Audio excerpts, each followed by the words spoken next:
Hello and welcome. This is OBN, Voice for the People. I'm Anur Khalil with the news of the hour. President of the Federal Democratic Republic of Ethiopia, Sahle-Work Zewde, has visited a dialysis center in Zewditu Hospital in Finnish City. Adisa Safa had the story.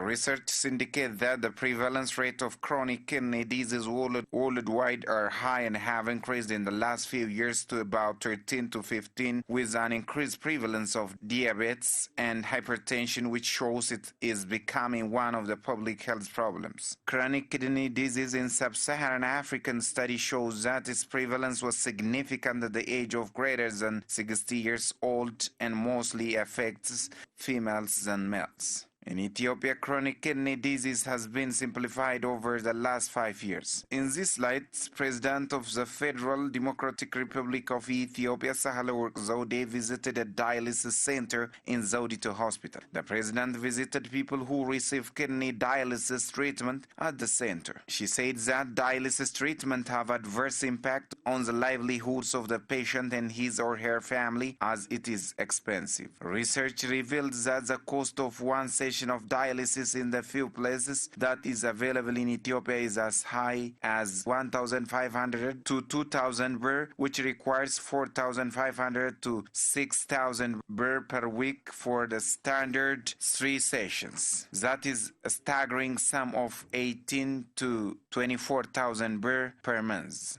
After praising effort of the center to help patients, the President called upon all citizens to contribute their share to bring notable results. The President also pleased that the government will do its part to facilitate conditions and launch kidney transplantation service. Sahle-Work Zewde, the only female head of state in Africa today, and she learned, attended her secondary school, Lycée Mariam in Finnish City, and got her degree from Montpellier University in France, and was ambassador of Ethiopia in different parts of the country. By the way, Zewditu Hospital is named after Queen Zewditu, the daughter of Minilik I, who replaced Ligi Yasu, the actually heir of Minilik.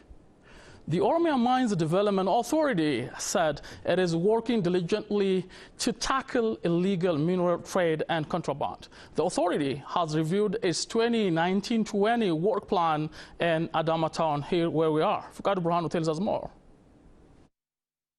The Oromia Mineral Development Authority has discussed with various stakeholders on its work performance of 2018-19 and a plan of 2019-20 budget year. Director General of the authority, Engineer Yerdau Nagash, said his authority fails to control illegal trade and contraband on costly minerals in the past year. He added that the authority couldn't also participate the public and create job opportunity on the area as per needed due to different problems. There are 4 bodies who give license: federal and regional governments, zones, and the districts. Due to this, we have failed to achieve our goals, and there was also a great problem of administering the authority properly. Engineer Yerdau noted that everybody should work based on proclamation and principles set for mineral development, adding that the Oromia Mineral Development Authority will take necessary measures on those who work without license. He underscored that the authority will also work with due emphasis to empower people of the region economically through identifying arable mineral lands in the region by research. What both public and government need is income. The second one is job opportunity, and the third one is export. The fourth one is environment, and the fifth is public benefit. So, based on these measurements, we're working to benefit our public from mineral development. Participants have also vowed to work hard on mineral development through awareing the public about its importance. Mineral is natural resource and it is finite resource, so our youth should use it properly in order to transfer it to the next generation. In doing so, we will work hard with all stakeholders, she said. They also called on the people who have been participating on mineral development to focus on environmental protection. Investors and scholars said, along with political integration, economic cohesion of the Oromo and Somali people will soften the people-to-people ties. Oromo investor, of course, an Oromo investor, Jonas Kasahon, is constructing a star hotel in Jigjiga town of the Somali regional state to enhance these economic bonds. Aklu Gabru has more.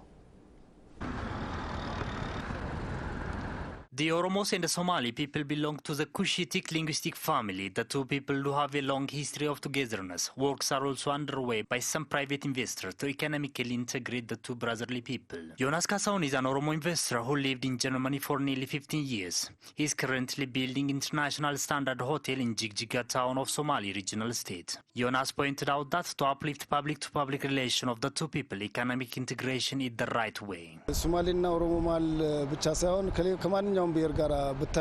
strong people-to-people relation comes from strong economic integration in a better way than that of political relation. So I am discharging my responsibility to make the relation long-lasting. The hotel is designed to reflect the culture of the two people, Jonas added. The hotel is built on 1,600 square meter with 200 million bird walls with 4-star standard. Some Oromo scholars appreciated the move and urged other Oromo investors to participate in such types of activities. I think economic integration is based for sustainable people-to-people relation. So such grand investment activities facilitates people interaction in a meaningful way. History and political willingness may have positive role for the relation of the two people. But if the ever flourishment of the relation is needed, the people need to be interacted on daily basis of their life. I think this investment is the practical action of the relation. Economic interaction by its nature strengthens unity of the people. So works that started to integrate the people through economy needs to be sustained. This was unthinkable before last August, before Mustafa Mohamed Umar, the now vice president of the Somali region state, came to power at that time. By the way, Mustafa studied at Addis Ababa University and then studied in England, and also worked for the last 21 years in the United Nations. The Oromo Education Bureau announced that it has requested the National Education Assessment and Examination Agency to correct the error that occurred on the 12th grade national entrance exam. The agency said it is receiving complaints on scholastic aptitude test results. Mukhtar Haji had the story. The Oromo Education Bureau has been confirmed the scandal with national exam of grade 12 is released by National Educational Assessment and Examination Agency a few days before. Head of the Bureau, Dr. Tora Brito, while briefing OBN exclusively said his Bureau has been identified two main errors that caused the allegation to the agency. Error with scholastic aptitude subject and non-reasonable suspect to 5,000 students took exam in 45 schools to have cheating.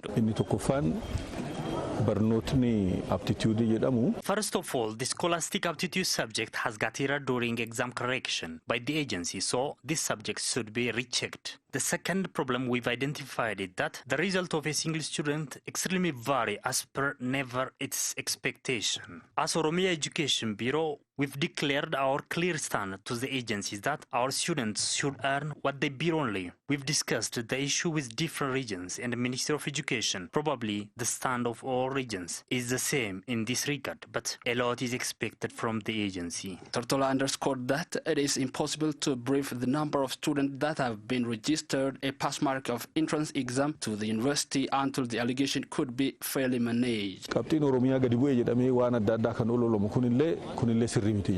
The allegation being raised in connection with the entrance exam result of students with Oromia could never be acceptable. So the result would be briefed to the public after the allegation to the scandal could be fairly managed. So the public need to passionately wait for that. Tortola has been called upon the public to patiently wait for the re-release of grade 12's entrance national exam after being checked. The scandal occurred with the National Educational Assessment and Examination Agency. Would there be anybody who would be responsible for this case, or problem of technology, or some other things? Anyway, the government is working on that, and we'll announce and tell you when we get the result in 2 or 3 days' time.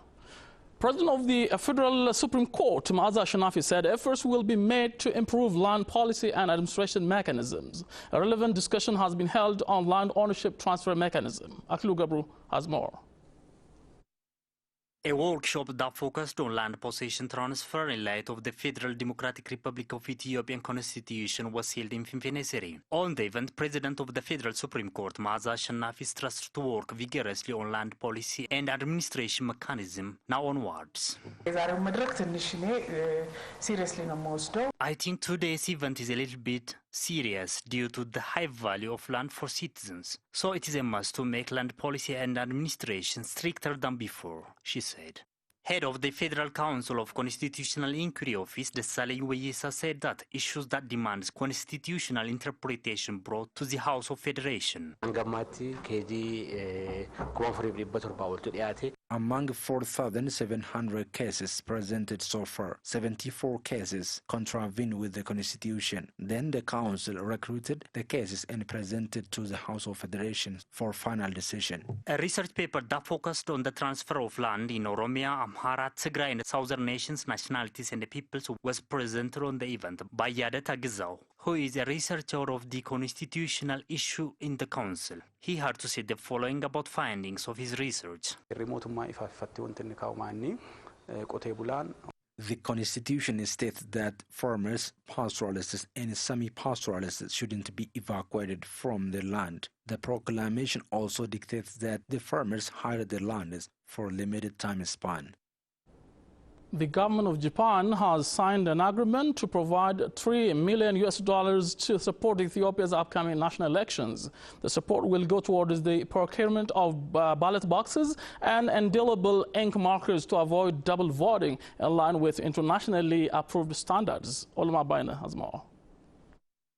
The government of Japan has signed an agreement with the United Nations Development Program to provide $3 million to multi-partner program supporting elections for Ethiopia's democracy strengthening. The $40 million multi-partnerships program seeks to strengthen the institutional capacity of the National Electoral Board of Ethiopia to efficiently deliver on its mandate to enhance public trust and confidence in the election process. The financing agreement was signed by Ambassador Daisuke Masunaga of Japan and the United Nations Development Program, Ethiopia's resident representative, Mr. Trahan Saleh, in the presence of the chairperson of the National Electoral Board of Ethiopia, Burtukan Midaksa. Burtukan on the occasion noted that the transparency of the ballot box was symbolic for the commitment of the National Election Board of Ethiopia to ensure the transparent election process that would make everyone proud. It's going to be transparent and everybody would see, and the voters would see it's empty from the very start. The observers would make sure. But you know, that's beyond that specific arrangement. I think the transparency of the ballot, you know, it's symbolically important for us. Basically, what we are trying to do at the National Election Board is to make the whole process transparent. She recalled that in previous elections, Ethiopia had not used transparent ballot boxes, and this had been a cause for complaints and suspicions. Ambassador Daisuke Masunaga expressed his hope that the upcoming election will help to improve the lives of Ethiopian people. Right now, various reforms are underway under the initiatives of Prime Minister Dr. Abiy, and Japan fully supports such reforms. It is indeed our great pleasure that we can do our share in Ethiopia's, to help promote Ethiopia's reforms, and particularly help promote Ethiopia's democratic processes. Japan's financial support will go toward the procurement of ballot boxes and indelible ink markers to avoid double voting in line with internationally approved standards, to enhance the credibility and the transparency of Ethiopia's election schedule for 2020.